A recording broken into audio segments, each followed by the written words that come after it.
네, 제가 먼저 말씀드릴 거는 저희가 너무나 잘 알고 있는 창조론에 대해서 이야기해 드리려고 합니다. 앞에 나와 있는 창세기 1장 1절을 함께 같이 읽어볼게요. 시작! 네, 아멘. 가장 처음에 시작이죠. 태초에 하나님이 천지를 창조하셨다. 이렇게 성경은 이야기하고 있습니다. 근데 이전에 제가 선생님들한테 한번 한 가지 이제 질문을 하고 싶은 게 있습니다. 네. 여러분은 왜 살고 있나요? 왜 사시나요? 네, 이런 질문, 네, 우리가 어떻게 대답해야 할까요? 보통 이 질문을 하면은요, 보통 아이들한테도 이런 질문을 하면, 그냥요, 태어나서요, 그냥 사라지고 있으니까요, 그냥 살아야 하니까요, 죽지 못해 살아요. 아이들도 그러고, 저도 그렇게 대답했던 적이 있었던 것 같습니다. 그렇다면은 그리스도인이라면 어떻게 대답해야 할까요? 우리는 이것에 대한 답을 알 수 있을까요? 세상 역사 속에서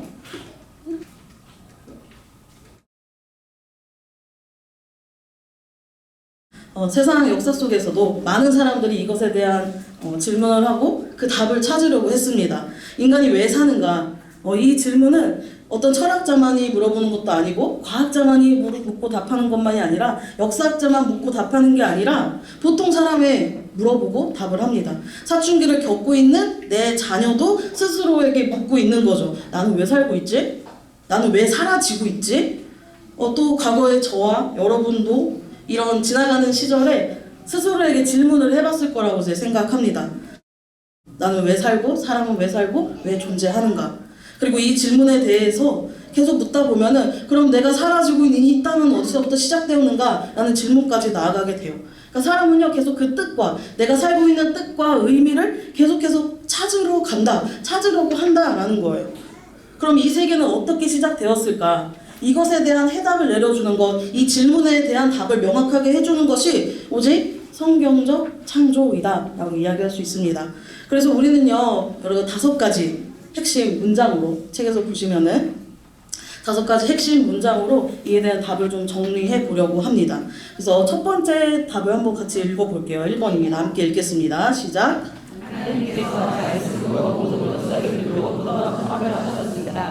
네, 2번도 같이 한번 읽어주시겠어요? 시작.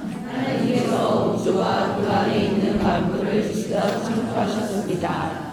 네, 세상이 어떻게 시작되었나요?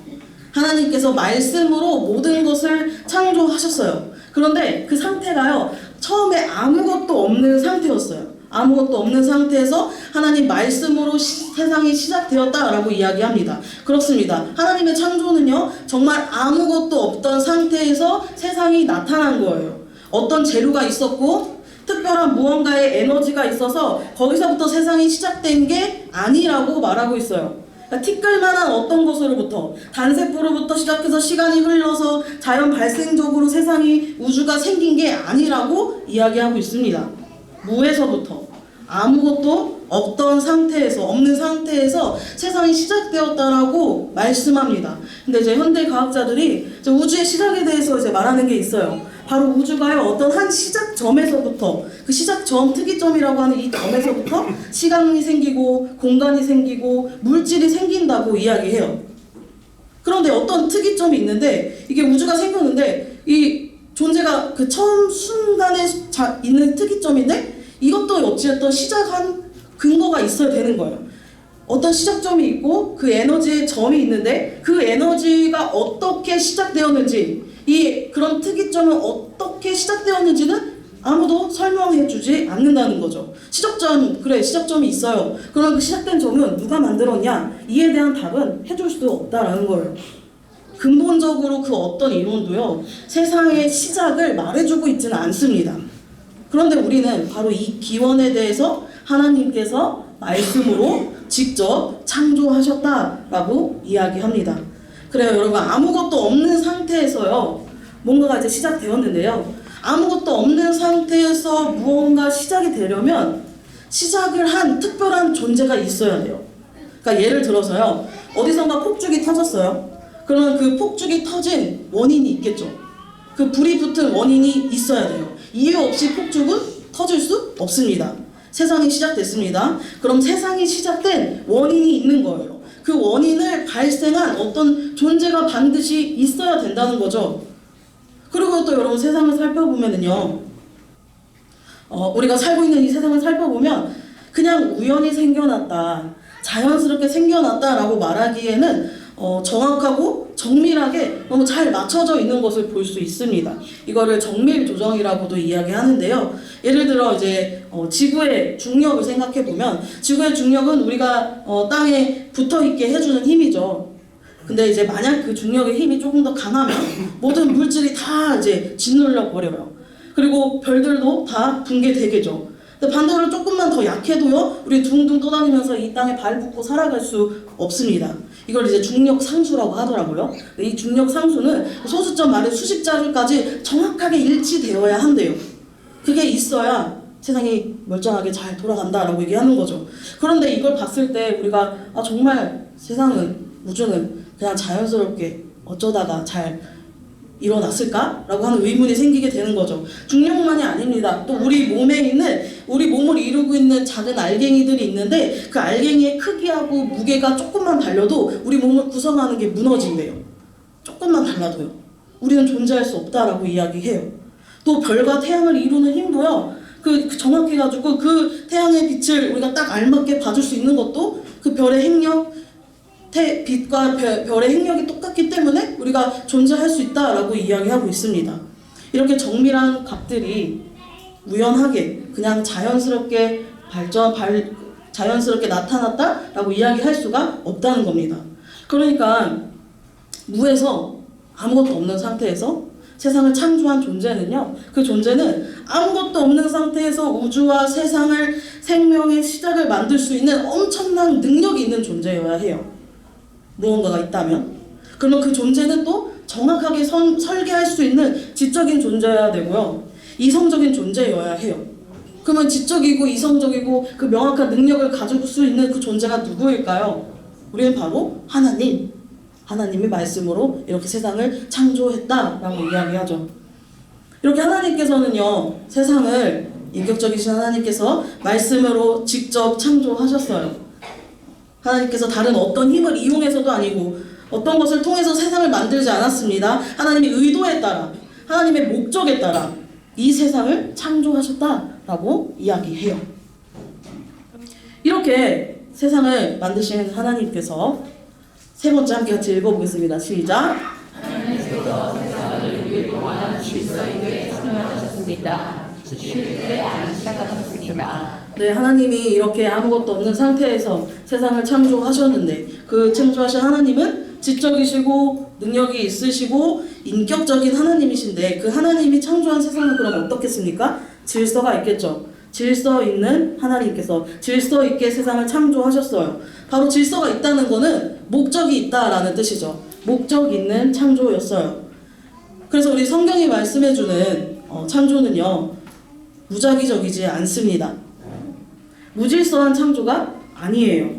우리 창세기 1장에 나와 있는 말씀대로요, 창조에는 다음과 같이 이제 순서가 있습니다. 창조하는 순서를 우리가 정리를 해보면 이렇죠. 첫째 날에는 빛과 어둠을 만드셨어요. 그래서 이제 시간을 만드셨어요.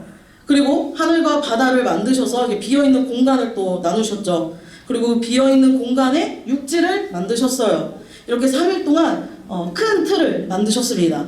그리고 그 구조를 만드신 거예요. 그리고 구조를 만드시고 그 구조 속에 거하는 관리자들, 또 충만하게 세상의 것들을 채우셨습니다.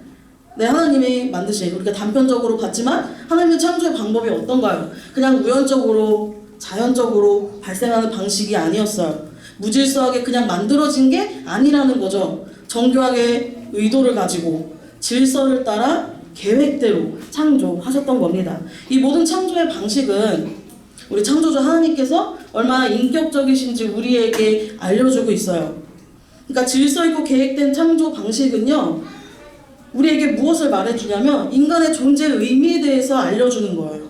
우리의 존재가 그냥 우연적으로 그냥 알아서 어떻게 시간이 흘러 자연스럽게 대충 생겨났다는 게 아니라, 하나님의 창조로서 말하는 것은 인간의 정체성을 이야기해 주는 겁니다. 인류가 가져야 할 사명을 알려주고요, 인류의 존재 목적까지 이 창조를 통해서 이야기해주고 있다는 거예요. 창조의 하나님이 질서 있게 세상을 창조하셨습니다. 이렇게 하나님은 직접 우주와 이 세상을 창조하시고요. 이제 우리가 알고 있는 아담과 하와가 나오죠. 네 번째 함께 같이 읽어보겠습니다. 시작. 하나님께서 정신과 하나님과 왕과 질서의 사람을 위하였습니다. 네, 세상을 창조하시고 우주를 창조하시고 또 아주 특별한 사람, 바로 이제 하나님의 형상을 닮은 아담과 하와를 만드셨어요. 하나님께서 만드신 첫 번째 사람입니다. 여러분 다 아는 얘기지만 제가 계속 확실하게 얘기를 하는 건 이것에 대한 다른 얘기들이 있기 때문에 제가 이야기를 하는 겁니다. 하나님께서 만드신 첫 번째 사람이에요. 아담과 하와 이전에는 어떤 존재가 있지 않았습니다. 우리 창세기 2장 7절, 2장 18절에서 나와 있는 것처럼요. 사람이 혼자 사는 것이 좋지 아니하니 라고 이야기하고 있습니다. 하와가 창조되기 이전에도 하나님은 사람이 홀로 있었기 때문에 그를 돕는 배필로 하와를 지으셨다라고 이야기해요. 성경은 아담이 첫 번째 사람이라는 걸 확인시켜 줍니다. 그렇게 하나님께 창조한 최초의 두 사람은 인류의 조상이 되는 것이죠.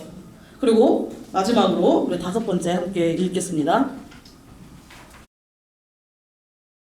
시작. 네, 하나님이 직접 창조하신 최초의 사람이며 인류의 조상인 아담과 하와는 그 이전에는 죄가 없는 순전한 상태였어요. 보시기에 심히 좋았더라 말씀하셨죠. 하나님이 창조하신 세계는요, 원래 죽음이 없었어요. 죽음이 없는 선한 세상이었어요. 하지만 하나님께서 모든 것을 지으시고 또 창세기 3장에서 보면 알 수 있듯이 아담과 하와가 불순종했죠. 죄를 지었습니다. 그래서 흙으로 돌아가게 되는 죽음이 선고되었어요. 성경은 뭐라고 이야기하는 거죠? 죽음은 아담의 죄의 결과로 나타난 거다.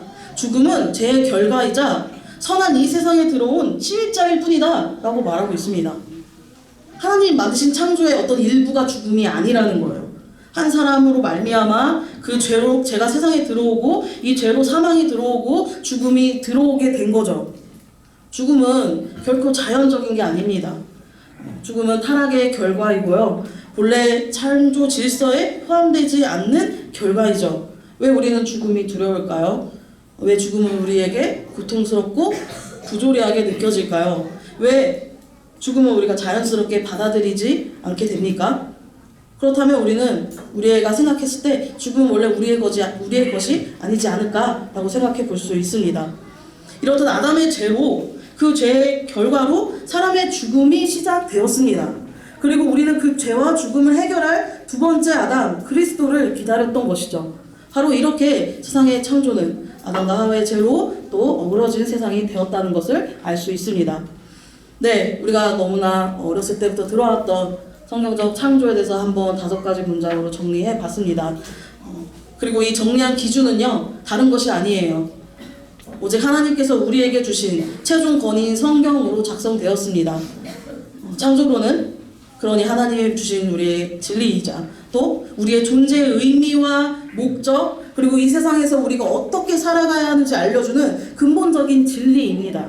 이 진리를 바탕으로 우리 선생님들, 우리 모든 부모님들이 하나님 창조하신 세상을 누리고 또 창조된 존재로 살아가셨으면 좋겠습니다. 이것이 정리한 성경적 권위로 정리한 5가지 창조 원리였습니다.